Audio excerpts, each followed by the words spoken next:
Welcome back to my YouTube channel. Okay, I feel like I have not said that in so long. But hey everyone, if you're new here, welcome. My name is Bahle. And if you are a returning subscriber, hey. 2 years ago, a little less than 2 years ago, I did a video sharing my experience of studying abroad, of being an exchange student in the United States. Got a lot of views, a lot of you loved it, but even more than that, I got a lot of DMs, comments, and emails asking about the process. A lot of people telling me they wanted to go abroad, asking about how do you apply, all of that stuff. And so that is what this video is about. I'm getting straight into it.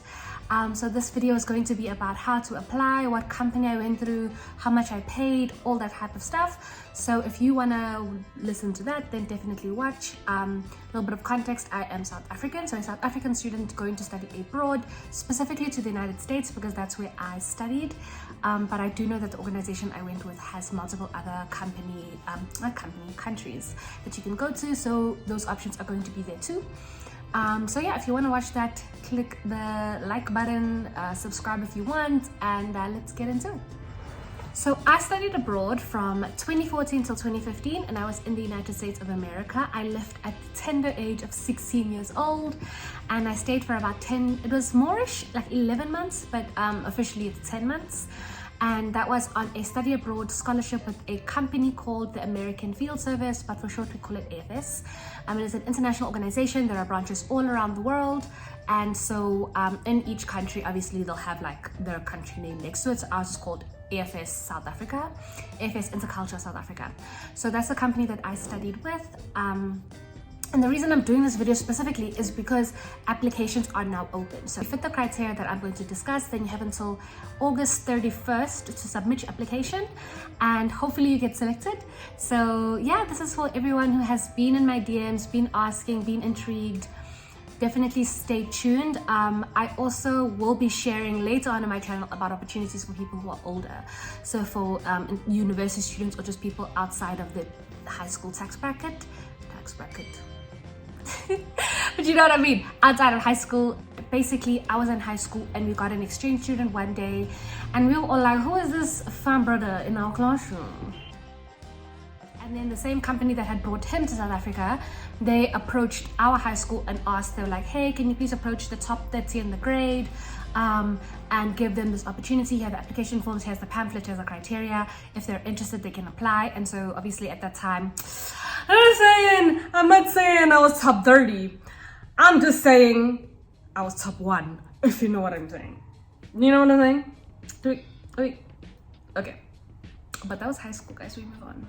Definitely not my glory days. Totally. Me.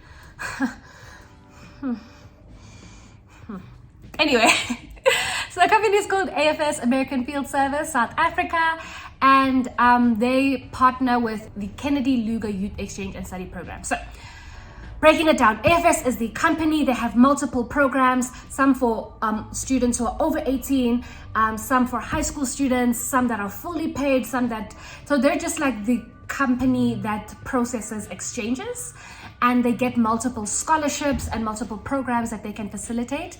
And so the program that I applied for was the one that is called the Kennedy Luger Youth Exchange and Study Program. The basic run of it is that it's to facilitate cultural exchange, it's to facilitate intercultural learning between countries, specifically countries with high Muslim population. And so this was the specific program began after 9/11, and as you know, South Africa is one of the countries that have a high Muslim population. AFS itself dates back to World War II, so it's old, but the specific program that gives the funding for the scholarship I went on, that is relatively new. It started after 9/11, which is around 2001, I believe. So yeah, so as much as it's a fun opportunity to go experience a new world, live your best life, it also is about sharing your culture. So I do want to encourage that. Don't just go because you know you want to live your best life. Do go with the purest intentions of wanting to share your culture, learn, grow, expand mindsets, and then also change as yourself as well. When you go on exchange, exchange, you go and you stay with a family. AFS will hunt and look for families all over America that want to host. They'll have to go through background checks, applications, all that jazz. So it's very secure, very safe. They like cross all the T's, check the I's. The scholarship pays for your flights, so your flights from South Africa to the United States, and then it also will put you in a host family. That host family will then host you for the year. You get a stipend. When I was on exchange, it was $125 a month, I think. But also as a part of the program, the family has to provide you with, I believe it is, they have to provide you with your own bed. You do not have to have your own room. If they decide to give you your own room, that's because they have the room space, but you are entitled to your own bed. You're not allowed to share a bed with anyone while you're abroad. They have to provide you with a way to get to school. Does not mean they have to drive you themselves. Like when I was with my first family, they got me on the school bus, so they paid for the school bus, all that stuff, signed me up, all that stuff. So they are responsible for a bed to sleep on, 3 meals a day, and to get you to school every day. Apart from that, they really don't owe you like trips here and there. Like as I said in my exchange story, I went to Florida, I went to Virginia, and for a lot of those things, I saved up my own money. The only thing that I can remember right now, and I might be wrong, was that my host family took me to Chicago for my birthday, and that was them just blessing me. But other things, like I went to Ohio with my friend, like they paid for it. I went to Virginia because I won a competition to go there. I went to Florida for spring break, and that's because I saved up for it. Do you know what I mean? So they're really not entitled to show you the world. They just need to show you like a good hospitality. So they just need to give you 3 meals a day, a bed, a way to get to school, and vibes. But a lot of the times they do more than that. Like my host family paid every time we went out to the movies. They paid for all my dinners. They paid for like just a lot of things. Like they really took me on as their child. So it really depends on the luck of the draw, but that's where the stipend comes in, because they don't want anyone to come, like for example, from an impoverished background, and then you come to a family that expects you to pay for everything, and now you're feeling, you know, left out because I have to pay for toiletries, but then every time I go to the movies I must pay for myself and I don't have money. That's why they give you the stipend every month. They pay for your medical aid, your insurance while you're there. Oh, they pay for your visa also, that's important. There are 2 things you have to pay for, and that is your passport, because you get a passport. It's 400 Rand in South Africa, I think. Last time I checked, it might be up by now. So you have to pay for your passport, and you also have to pay for a tuberculosis test, so a TB test. And that is because in a lot of states in America, in order to be admitted into high school, especially if you come from certain regions of the world, you need to produce a TB test to prove that you do not have TB. So you just need to provide a TB test and and your passport, and then they'll pay for the visa.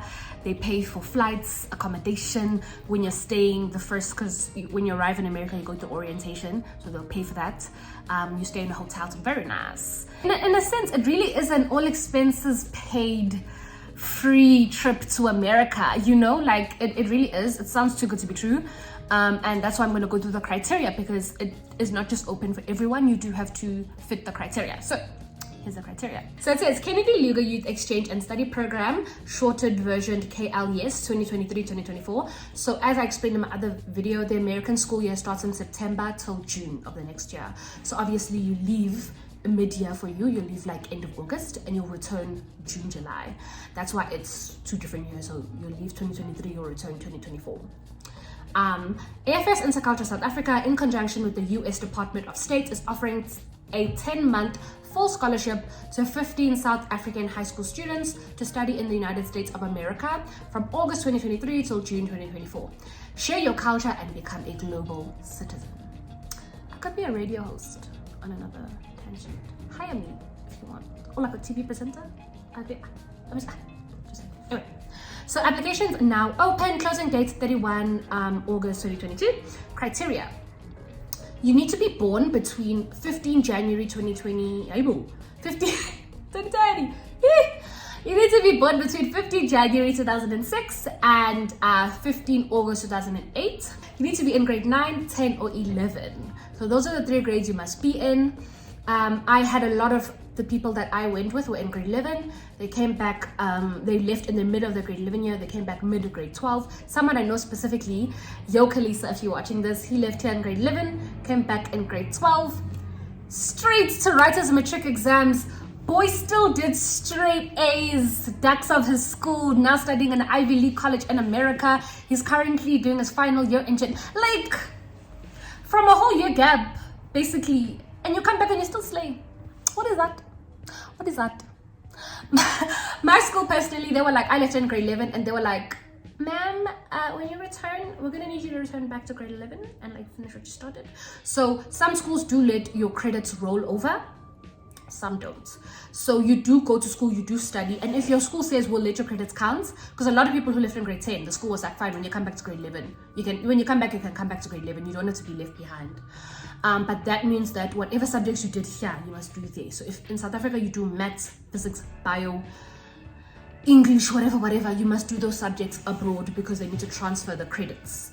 But my school was like, Cece, you are going to have to repeat regardless. So I was like, okay. So I did completely different subjects. Like in South Africa, I did physics and bio and maths and all that stuff. When I was in America, I was like, what is this business about? Let me do business. Let me do French. Let me do government. Let me do, I was like, just because vale, for vibes. So you need to be in grade 9, 10 or 11, and then you will negotiate with your school regards to when you return what grade you get put in. That's up to your school. You really have very little wiggle room. You need to be a South African citizen or be able to prove that you're a South African permanent resident. Why? We ain't being xenophobic. It's because there likely is an AFS in your home country if you're not South African, and so they would want you to just apply for program from your home country or through your home country affiliation, just to give more people opportunities. So you need to be South African citizen or be able to prove residence, and in that you need to have lived for at least more than 50% in the last 5 years in South Africa. So in the last 5 years, which was from now till like 2017, around there, at least 50% of the time you have been in South Africa for 2.5 years at least. I'm not sure if it needs to be cumulative or generally, but you just need to have been in South Africa in that time. Cultural awareness, and you're gonna have to answer a lot of questions about South Africa, and if you've not been here in like 2 years, like what type of cultural ambassador are you going to be? This is where I said this. So this last 2 criteria is where I said like it's obviously not open to everyone. You have to have no subject below 50% in the last 3 years. So if you're in grade 11, your grade 11 last report, grade 10 last report, grade 9 last report, there has to be no 50%, and nothing below 50%. You can't have failed anything. You need to show that you have a proven strong academic record, and then you also need to have an average a good average of about 70% for each year. So where the difference is sometimes you can fail physics 50%, like 49%, and then get like 80 for everything else and still have a 70% aggregate, but you have failed something, so you don't fit the criteria. You essentially need to have a strong academic a record, which is why in my school they just isolated and asked like the top 30, because I think our top 30 was entirely like 70% aggregate. That's not a smart grade. So yeah, and then it gives you at the bottom, it gives you the information, but to apply and for more information you visit the website. On their website you'll be able to see the different programs that they run, not just the Kennedy Luga, which takes you to the United States. They have programs that take you to Budapest, programs that take you to Brazil, Europe, there. Not all of them are fully funded. You're gonna have to fill in the filters and say I want something that has a scholarship, or I want something that has a half scholarship, or I'm willing to pay the whole thing. I want to go to this. So because I ain't got no money and was not trying to pay the whole thing myself, I was like, I'll take what's got a scholarship, ma'am. Give me the one that's for free. And it was this one. I think there might be others with scholarships also. I didn't look that deeply into it. Also because I was young and I was like, what? America? I'm going. Now I'm like, should have gone to like Spain or something. Anyway, so yeah, you can visit the website to learn more about AFS, learn more about the program, learn more about the programs, the other programs that AFS runs. If you want to volunteer, if you want to, host an exchange student. I've hosted many. Definitely check out their website. There's more information on that. You can email the program recruiter. If you have more information, if you want more information, you want to speak to someone directly, you can also call them. Their head office is in Johannesburg. Don't ask me the exact address because I can ask someone and find out, but I don't know off the top of my head because I live in Cape Town. You know what I mean? I'm not Jersey. So yeah, that is the pamphlet. That is the requirements. And then let me just tell you a bit about the procedure for getting, like once you start applying, what the application process really looks like. So you have looked at the pamphlet, you have decided, I want to do that. That is what I want to do. What happens next? So you're gonna go on the website, and either you're gonna see, I have not checked the website yet, so I think the application form is on the website. If it's not, please just email the program recruitment officer, and that is that email address up there, down there. So yes, email that person, they'll send you application form. It is long. It's long. Like, I can't tell you how many pages it is because I last filled it out in like 2013. But it's long. I remember it being long. You must write essays, write about yourself, do this, do that. Like, you know, because they want to really test and see what type of a person you are. You even like write a to my host family letter. Like, take that letter seriously here, because they'll send that letter. Like, if you get chosen, they keep that as that application and they send that letter to the host family. Because I done wrote things, apparently. Like, I like to hike. I'm not hike, I like to camp. Me. I don't like to camp. Like, I got to my welcome family and they're like, oh, you wanna go camping? I was like, me? Camping in a hotel? I don't wanna go camping. Never been camping. A few moments later. Okay guys, sorry, I'm back. Camera angle might have changed, but I'm just gonna sum this up because I gotta go. Something came up. But yeah, as I was saying, so you fill in that application form. Once you finish filling in the application form, then you submit that. That goes for evaluation. So the Joburg team will evaluate it. They'll send their list of candidates that they like, and they'll send that to the American, to the KLS program in America. Then they'll shortlist it further from there, and they'll get back to you if you made it. If you made it, you go through to an interview. The interview is like a full day event. You do like volunteer work, like single interviews, group interviews, all the stuff with everyone else from your region who is shortlisted. And then after that interview, if you make it through then you write a test. That test is to test your English literacy, I think a bit of maths, but I think it's just English literacy. And so after that test, they shortlist again. So if you make it after that, then they come and do a home interview. So they'll come to your home and your family needs to be there. They'll walk around, ask you, you know, what are your family dynamics like, all that other stuff.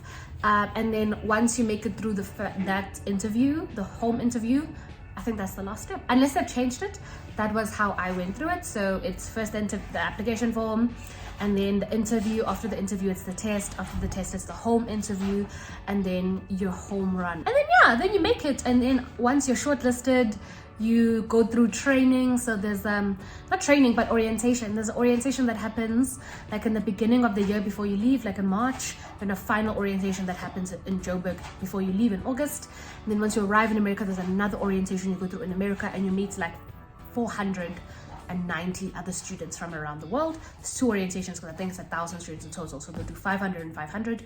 And then you're home free. Like, that's it. You're in America, you're exploring, you're having fun. So as I said, if you're interested in it, definitely check out that pamphlet, email the people that are accordingly. Otherwise, thank you for watching. I hope you enjoyed. I hope you found it informative. Please don't forget to like, share, and subscribe. I will be doing a lot more content, like updates. I know I have a few people from TikTok here. Hi. Definitely follow me on TikTok. I'm active there daily, so I do that. But my next video is just going to be me sharing how I met my fiance, because I'm engaged. So yeah, thank you for watching, and I'll talk to you next time.